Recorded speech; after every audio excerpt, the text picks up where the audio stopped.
இப்போ வரைக்கும் நம்ம டிவைன் ஃபெமினைன்ஸோட அந்த ஸ்டேஜஸ் பார்த்தோம். அதே மாதிரி இனிமேற்கொண்டு டிவைன் மேஸ்குலைனோட ஸ்டேஜஸ் பார்ப்போம். ஆனால் டிவைன் மேஸ்குலைன் வந்து எல்லாரும் நினைக்கிற மாதிரி இப்போ நீங்கள் உங்கள் டிவைன் மேஸ்குலைனை மீட் பண்ணலை, அதனால டிவைன் மேஸ்குலைன் என்ன அண்டர்கோ பண்ணுறாங்கன்னே உங்களுக்கு தெரியலன்னு வச்சுக்கோங்களேன். ஆனால் நீங்கள் நினைக்கிற மாதிரி அவங்க சொகவாசியெல்லாம் ஒன்றும் வாழ்ந்துட்டு இல்லை, அதை நல்லா தெரிஞ்சுக்குங்க.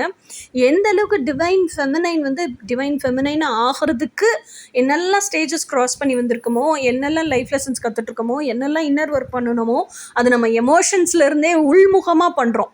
ஆனால் டிவைன் ஃபெமினைன், அதாவது எர்த்லி ஃபெமினைன் வந்து இன்னர் ஒர்க் பண்ண பண்ண பண்ண உள்முகமாக எமோஷன்ஸ், அதாவது கம்ப்ளீட்டாக வெளியே ஃபிசிக்கல் மேஸ்குலைன் அது யாருன்னு நீங்கள் நினைக்கிறீங்களோ யாராக இருந்தாலும் சரி, அது உங்கள் ட்ரூ ட்வின் ஃப்ளேமாக இருந்தாலும் சரி, ஃபால்ஸ் ட்வின் ஃப்ளேமாக இருந்தாலும் சரி, ட்ராமா பாண்ட் இல்லை கார்மிக் பர்சனாக இருந்தாலும் சரி, அந்த ஃபிசிக்கல் பர்சன் கிட்டேருந்து டிட்டாச் ஆகி உங்கள் டிவைன் மேஸ்குலைனுக்கு சரண்டர் ஆகி உங்கள் டிவைன் மேஸ்குலைனுக்கு நீங்கள் இன்னர் ஒர்க் பண்ணுறீங்க, உங்கள் டிவைன் மேஸ்குலைனை தான் நீங்கள் அட்ராக்ட் பண்ணுறீங்க, அவ்வளோ தீவிரத்தன்மையோடு இன்னர் ஒர்க் பண்ணுறீங்கிற பட்சத்தில் இது எல்லாமே உங்களோட எர்த்லி மேஸ்குலைனுக்கு கண்டிப்பான முறையில் போய் சேரும்.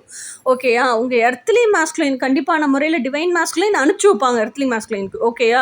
அப்போ என்ன ஆகும்னா டிவைன் மேஸ்குலைனோட இந்த எர்த்லி ஃபெமினைனோட sincerity, dedication and devotion towards அவளோட commitment for that inner work and commitment for that love, unconditional love and surrender towards divine masculine, இதெல்லாம் மெச்சி அப்ரிஷியேட் பண்ணி இந்த பிரபஞ்சமே எல்லாத்தையும் ஷிஃப்ட் பண்ணும்.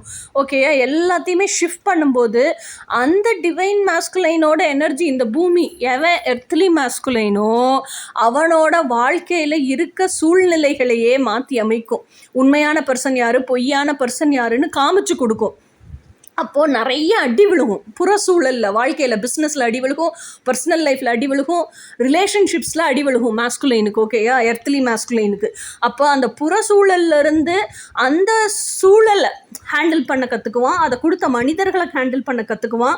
ஸோ அப்போ அவனோட எமோஷன்ஸை ஹேண்டில் பண்ண கற்றுக்குவான். இவங்கெல்லாம் உண்மையான பர்சன், இவங்கெல்லாம் பொய்யான பர்சன். நம்மளோட அந்த பொண்ணு மட்டும்தான் நம்மக்கிட்ட இவ்வளோ இன்னசென்ட்டாக உண்மையாக இருந்திருக்கு, நம்மக்கிட்ட எதையுமே எதிர்பார்க்காம நம்ம அன்பை மட்டுமே எதிர்பார்த்து நம்மக்கிட்ட பழகியிருக்கு, இதுதான் அன்கண்டிஷ்னல் லவ். இதெல்லாம் கண்டிப்பாக மேஸ்குலைன் உணர தான் செய்வான்.